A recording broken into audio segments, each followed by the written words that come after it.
We will do this walk. Take us about 42 minutes to 1 hour, depending on the exercises we will do on the way. Then we will come to a top where you have the most magnificent view of the surrounding, and we will stay there for a while. When we're exploring sustainability, the creativity has to come from somewhere that is fresh, new, and completely appropriate to this time and this space for the relationship of the human species to nature. And so what better way than to re-bond with Mother Earth and then allow the creativity of how we respond to the crisis that we've all been talking about in that way. So just a little taste of that kind of process today. And if we can spend a little bit of time walking just a few feet apart so we don't talk, that would be great. Not that talking is bad, but just so that you can really let your senses open. And as we do walk, the flies will diminish. That will be nice. But as you walk, try to let your perceptions begin to settle back into themselves. And just instead of thinking, or even putting a lot of stress on feeling, emotions, put the stress on simply experiencing sight, sound, taste, smell, touch, balance, movement. And then emotions that are connected to the earth in some way that is in your direct experience, or thoughts that are directly connected in some way to your experience in nature, where you are, and what you're doing.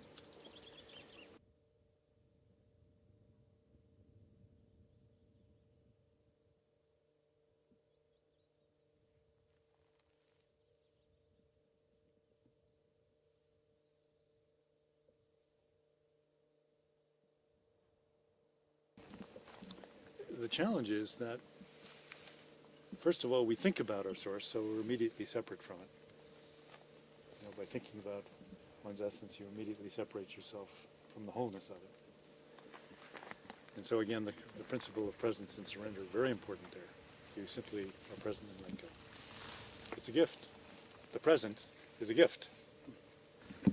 So if we can simply be present and relaxed with our perceptions, for starters.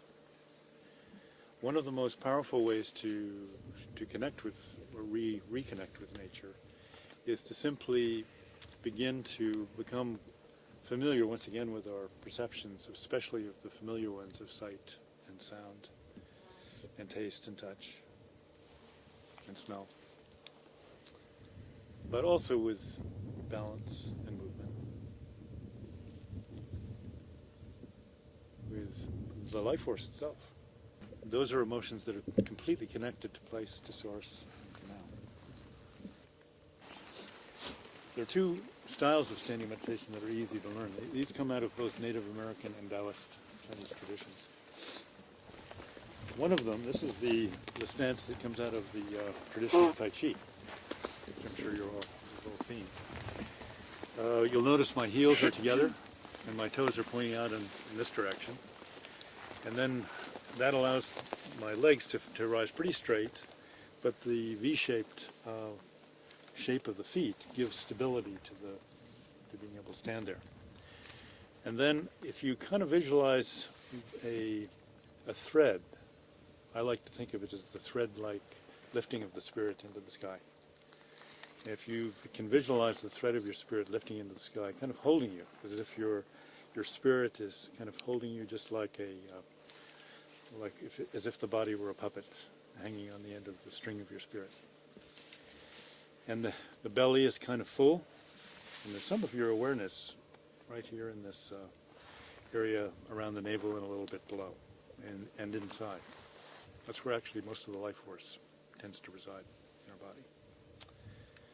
In Japan it's called the hara, in China it's called the dantian.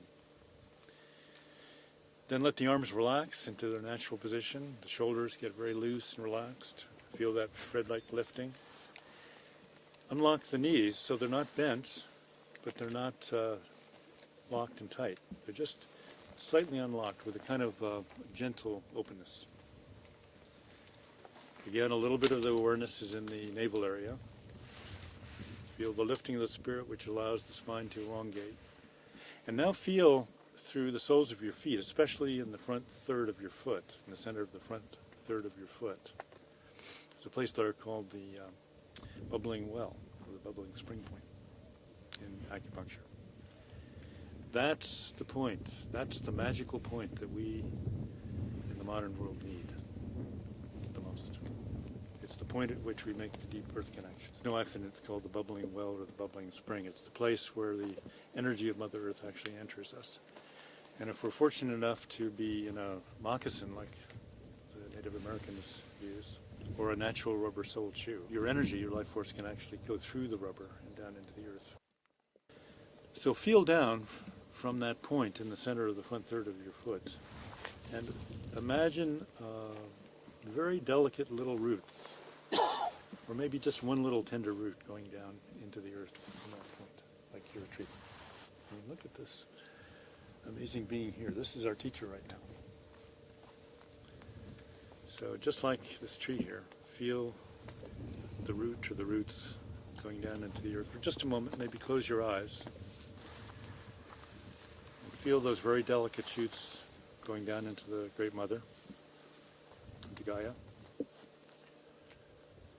In the beginning, it's only a few inches or maybe a few feet after some practice.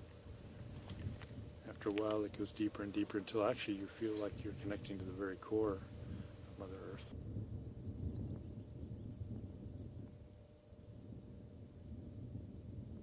In wildness is the preservation of the world. And of course, he wrote that back in the 1800s.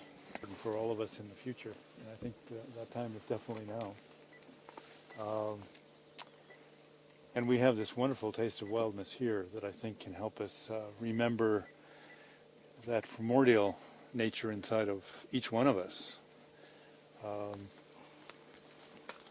I think that's a good thing to remember. In a sense, that spark of what we in the Native American way call the Great Spirit is also the spark of wildness, because it's pure creativity. Because it's formless, it has no particular shape, and yet it contains all shapes. It has no particular design, but it's capable of all designs and holding all designs and creating all designs. It has no answers, and yet it's capable of helping the creation of all answers that arise into our thoughts and our emotions. It's nothing in itself, and yet it contains everything. Not only that, it's the very heart of how it's been done for as long back as we can trace the human experience. The process of going out alone into nature is the very heart of our most ancient spiritual traditions, and before any history, really. So you're tapping into something when you do that, and when we have our little mini solo time, you tap into something that your ancestors have been doing for generation after generation, way beyond 7 generations. And if we're going to come up with the ability to see out to the 7th generation and beyond, we need to go back into the essence, into the primordial level that, in a sense, gave birth to all the generations. So it's a profound thing, this process of going deep into nature, and I'm really, I feel very honored that this Tallberg conference has had the wisdom to include some of that as part of its process, because that's very rare.